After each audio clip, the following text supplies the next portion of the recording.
Shalom, selamat pagi saudara-saudara yang kekasih di dalam Tuhan Yesus Kristus.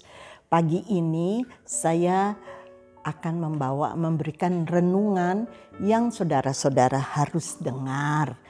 Pasti dengar dan pasti saudara-saudara hafal ayatnya. Saya baca di dalam Yeremia 29 ayat 11. Sebab aku ini mengetahui rancangan-rancangan apa yang ada padaku mengenai kamu.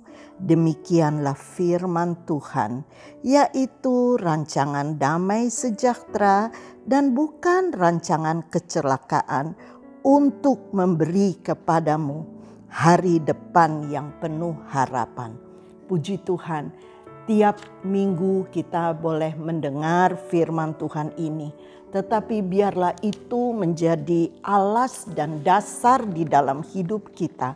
Saya sambung dengan Roma 8 ayat 28. Kita tahu sekarang bahwa Allah turut bekerja dalam segala sesuatu untuk mendatangkan kebaikan bagi mereka yang mengasihi Dia, yaitu bagi mereka yang terpanggil sesuai dengan rencana Allah.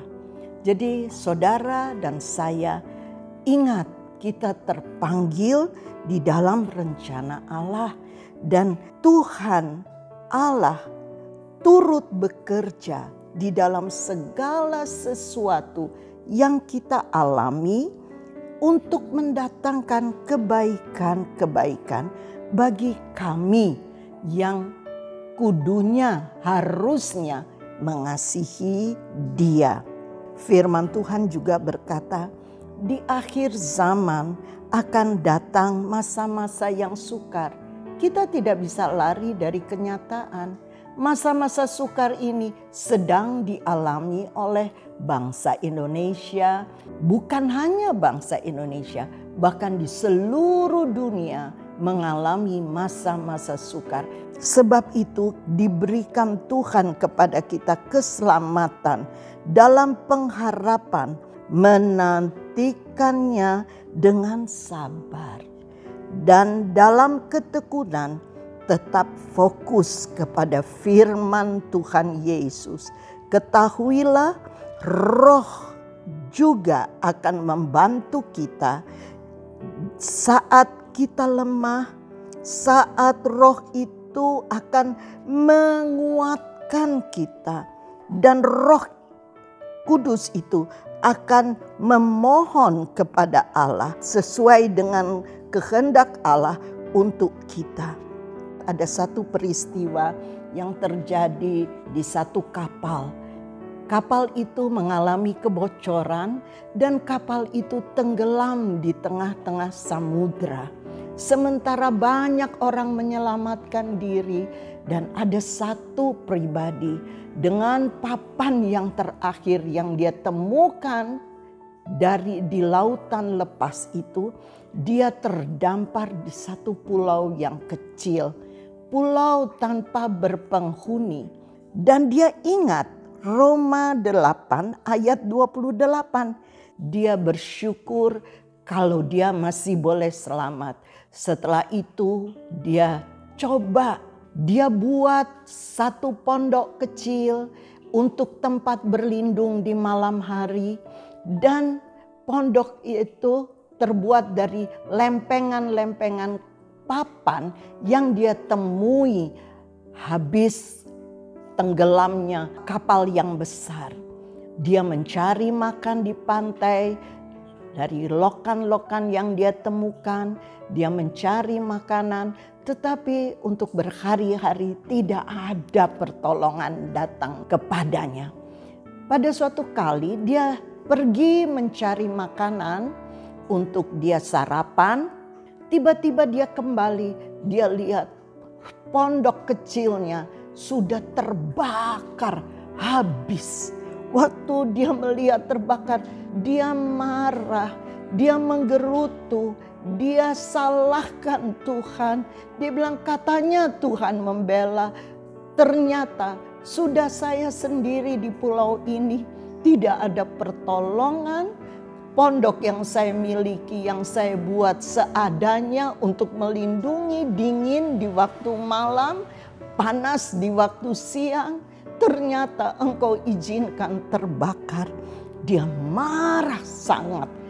Saking marahnya, dia tertidur, terlelap dalam kejengkelan hatinya.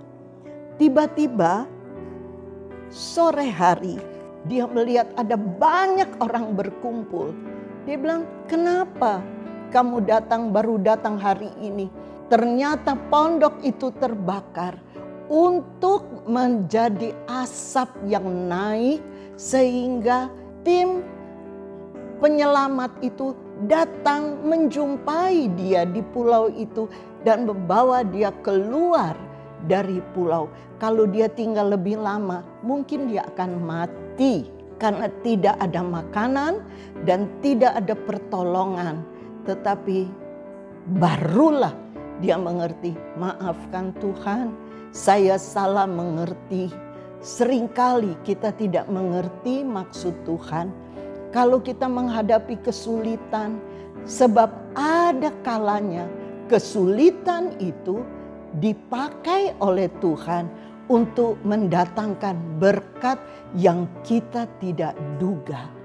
Sebab itu, marilah di saat hidup umat Tuhan di hari-hari terakhir, daripada kita bersungut, daripada kita memarahi keadaan, kita tidak tahu mesti menyalahkan siapa, biarlah firman Tuhan di dalam Mazmur yang saya baca dari BIMK, Mazmur 27 ayat 14, Mazmur 33 ayat 20 sampai 22 berkata demikian, kuatkanlah hatimu dan berharaplah kepada Tuhan. Dialah penolong dan pembela kita. Tiwas kita bersungut-sungut, tidak ada jawaban. Tetapi kalau kita percaya kepadanya, kepada nama yang suci, kasih setia Tuhan kiranya menyertai kami seperti kami berharap kepadamu. Daud berkata, berharaplah kepada Tuhan. Dan Yeremia 29 ayat 11, rancangan Tuhan bukan kecelakaan, tetapi rancangan Tuhan damai sejahtera untuk kita. Ingat, Yeremia 29 ayat 11 tidak berdiri sendiri. Di dalam Yeremia 29 ayat 12 dikatakan, apabila kamu berseru dan datang untuk berdoa. Kita harus mengadakan keintiman lewat doa. Dan kedua dikatakan Yeremia 29 ayat 13, kamu harus mencari aku dengan segenap hati. Bersambung Yeremia 29 ayat 14, aku akan menemukan kamu dan memulihkan kamu.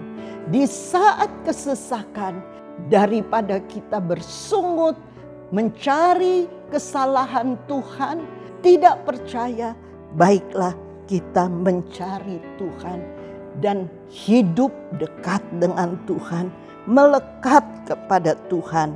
Kita mencari sepenuh hati dan Tuhan turun memulihkan kita dan Tuhan mendengar doa kita.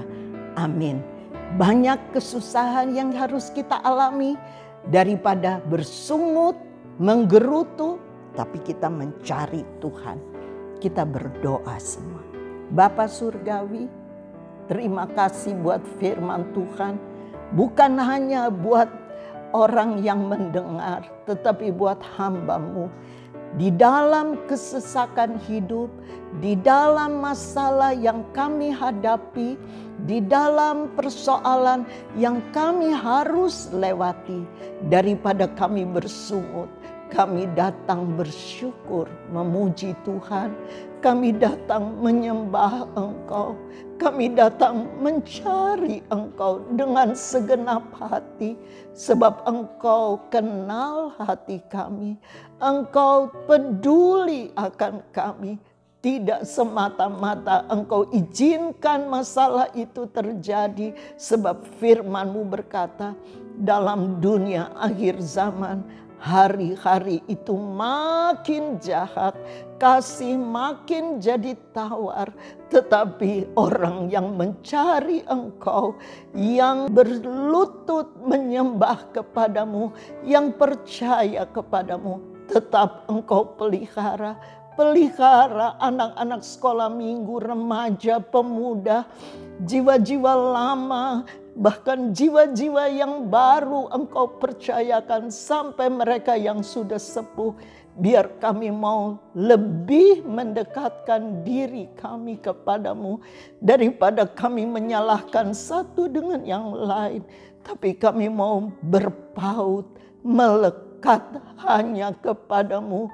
Engkau satu-satunya pertolongan kami, juru selamat kami, pemimpin hidup kami, gembala kami yang baik. Terima kasih, kami tidak mau bersungut, tetapi kami mau memuji nama-Mu dan melekatkan diri kami kepadamu saja. Tolong jemaat yang sakit Engkau sembuhkan oleh bilur-bilur-Mu. Mereka yang susah, mereka yang tidak berdaya, ajar mereka tengadah dan berharap kepadamu. Di dalam Engkau ada pertolongan yang sejati, yang sebenarnya, sebab Engkau juru selamat kekasih jiwa kami, sobat kami yang setia. Segala puji syukur kami kembalikan kepadamu dalam nama Tuhan Yesus Kristus. Kami sudah berdoa dan alaskan doa kami. Haleluya. Amin.